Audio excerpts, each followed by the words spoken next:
I don't feel old. Some people look at me like I should. Men my age definitely do. But I'm 54, not a fossil. I run a successful family business in the tourism industry. Hawaii is my home turf. I was born there, grew up there, burned my shoulders under that sun more times than I can count. I still fly back all the time, partly for work, partly just to sit with my daughter on the beach and pretend the ocean can fix everything. She doesn't have kids. So no, I don't see myself as a grandma. I wake up with more energy than half the guys in my DMs. I still want things. I still have plans. I still feel hungry for life. And I know there are a lot of women like me now. Women over 50 who are still magnetic, still curious, still full of potential that no one really asked about. Women who are finally brave enough to say out loud, I want love. I want a partner. I want a life that feels like mine, not just a list of responsibilities. My name is Francesca, and this is the kind of story you don't usually hear from women my age. For most of my life, I was split in two. On one side, work, money, stability. Not because I wanted to be a boss babe on Instagram, but because I watched my father slowly run our business into the ground. He was kind, generous, and terrible with numbers. I saw the same business and thought, this could actually work. So I fixed what I could. I negotiated, learned, stayed up late, answered emails at midnight. I chose survival. On the other side, the classic dream, warm house, family dinners, kids who grow up remembering the smell of your cooking and not your perfume when you rush out the door. That side never fully happened. I wasn't a horrible mother, but I wasn't the soft one either. I was the, I love you, I just need 5 more minutes to finish this call kind of mom. Do I blame myself? No. I did what I thought I had to do. But when the dust settled and the business was finally stable, something hit me really hard. I had built a life that worked, but I didn't have a person. I didn't have my person. So I decided to try dating again, in my 50s. Here's what they don't tell you. Dating at this age is not cute. Most men my age looked tired. Some were bitter. Some were stuck in their divorce from 10 years ago. Some just wanted someone to complain to. They didn't want a partner. They wanted an audience, a nurse, or a free therapist. I wanted none of that. So one night, after a glass of wine, I did what I swore I'd never do. I downloaded a dating app. At first, I was just playing around. I added a few pictures, nothing wild, just me on the beach in Hawaii, wind in my hair, a real smile, not a forced one. I wrote a short bio. I didn't expect much. But something weird happened. My matches were met in real life. They were younger, a lot younger, late 20s, early 30s, men barely older than my daughter. They sent messages like, "You're stunning. I love older women. You've got such a powerful vibe." Honestly, it freaked me out. I ignored most of them. And then there was one message that felt different. His name was Amir. He didn't start with a cheesy line. No, "Hey, sexy," no, "Cougar Queen," nothing like that. He wrote, "You look like you know exactly what you want. That's rare. How's your day going? Really?" That one word, really, stuck with me. I answered. He didn't rush. He didn't spam. He wasn't trying to impress me with pictures of cars or watches. He just talked to me, like a human. We messaged. Then we moved to voice notes. then video calls. 2 weeks went by like 2 days. He had this warm, steady voice that made you want to lean in, even through the phone. He told me about growing up in another country, about building his own business, about being the oldest son and feeling responsible for everyone. He remembered details. I'd mention a meeting, and the next day he'd ask, "How did it go?" I'd say I was flying to Maui, and he'd text me, "Did you land okay?" It felt rare. So when he finally said, "I'd really like to see you in person," I said yes. He showed up to our first date holding a bouquet so big it looked like it needed its own chair. I actually laughed when I saw him. He smelled good, looked good, not overdone, just clean shirt, nice cologne, confident posture. He opened doors, pulled out my chair, looked me straight in the eyes when he talked. At dinner, I finally asked what everyone else was thinking. "Why me? You're 35. You could be dating someone your age, or younger." He took a second, smiled like he'd heard this before, and said, "Francesca, I'm not a kid. I don't want drama.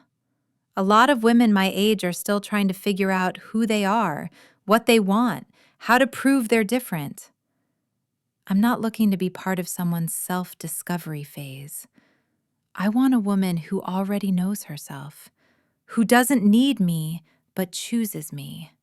Someone who's grounded, someone who's easy to be with." That's you. And you know what? In that moment, I believed him. Our relationship took off, fast. Within a month, we had our own little rhythm. Good morning texts, random memes, late night calls. When we saw each other in person, it was intense. The kind of chemistry that makes you forget to check the time. With all my trips back and forth to Hawaii, we couldn't meet as often as we wanted.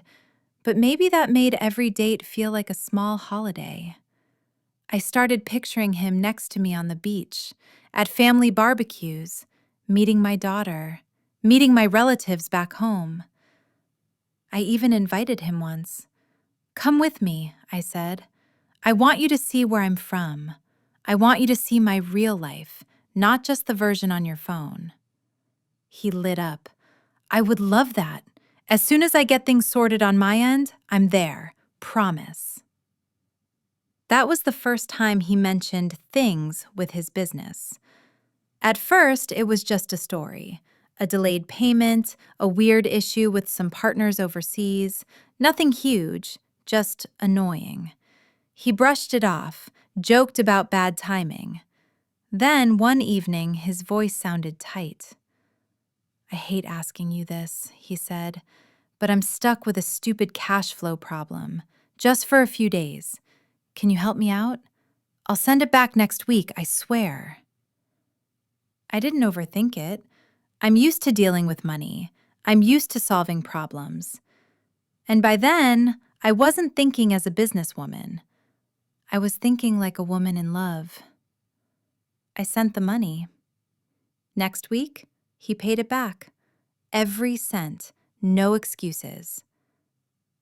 That's how it starts. Not with one big ask, with a small one that he actually returns. The second time, the number was bigger. "Another delay. Market's crazy. Just need to get through this month. After that, I'm good. After that, I can finally breathe. After that, I can finally come to Hawaii like we planned." I told myself, "You're helping your man. You're investing in your future." I wasn't giving away my last savings. I wasn't going into debt. It felt reasonable. He paid me back again. Not all at once, but he kept his word, enough to keep me calm. Then the problem started to snowball. Worst timing ever, unexpected taxes, clients backing out. Every call came with a fresh crisis and a calm explanation. Little by little, the line between helping him and supporting him blurred. Little by little, the amounts grew. Little by little, I stopped telling my daughter everything. The last transfer I made, I remember sitting in my kitchen, staring at the numbers on the screen. Something in me hesitated. Not a scream, just a whisper. Are you sure? I hit send anyway. For a while, nothing changed. He was still sweet, still attentive, still my Amir. We still laughed, still flirted, still talked about one day. But the lightness in his voice was fading. Messages took longer. Calls got shorter. There were more, "I'll call you right back," and fewer, "I miss you," out of nowhere. Then one week, he went completely silent. No good mornings, no voice notes, no calls. Nothing. I texted, called, left a voicemail that started calm and ended with my voice shaking. Days passed, then weeks. I told myself all the stories we tell ourselves when we don't want to face the truth. He must be busy. He must be sick. Something must have happened with his family. He would never just disappear. Not him. Not us. One night, sitting in bed with my laptop, I typed his full name into the search bar. It felt like betrayal, like I was spying on someone I loved. My hands were trembling.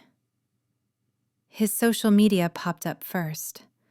New photos, new country, new suit, new smile.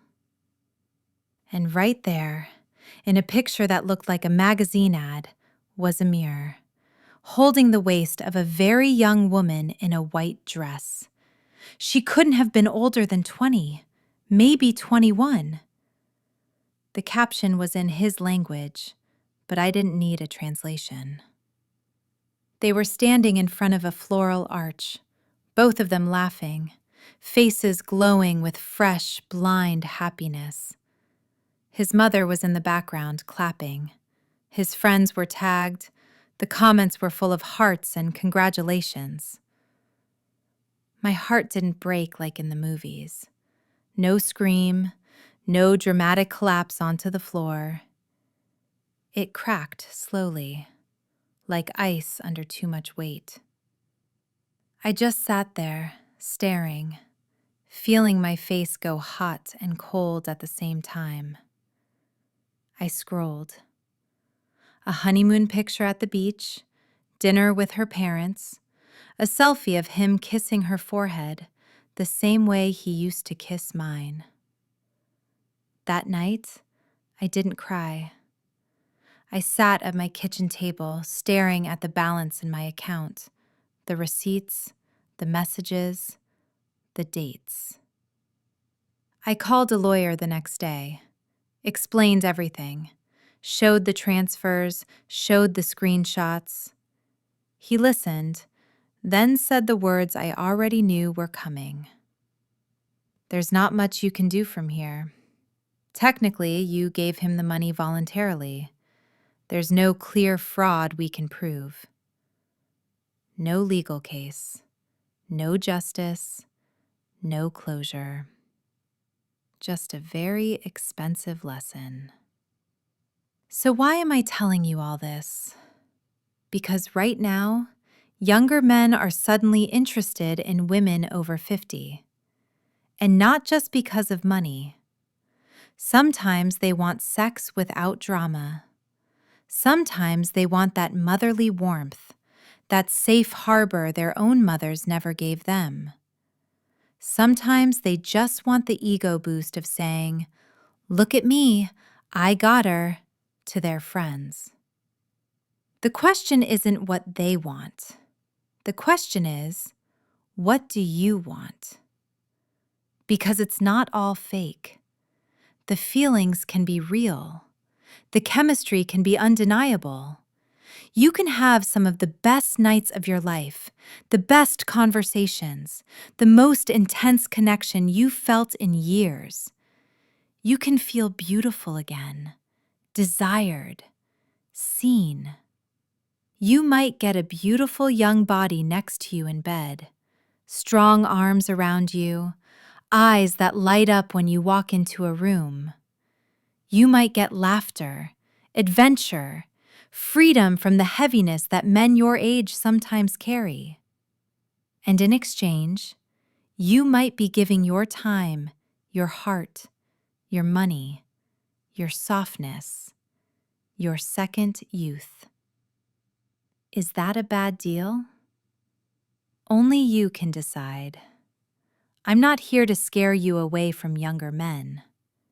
I'm here to make sure you walk into that fire with your eyes open.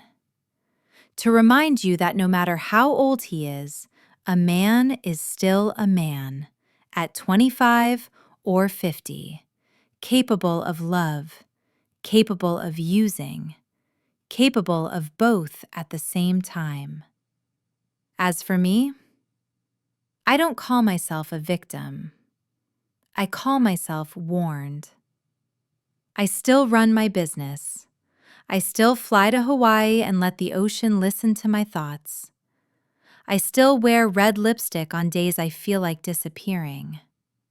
I still believe in love. I just believe in contracts and boundaries too now. Men will stay men, and women like me, we stay fire. The only difference is, now I know exactly how close I'll let someone stand to my flame.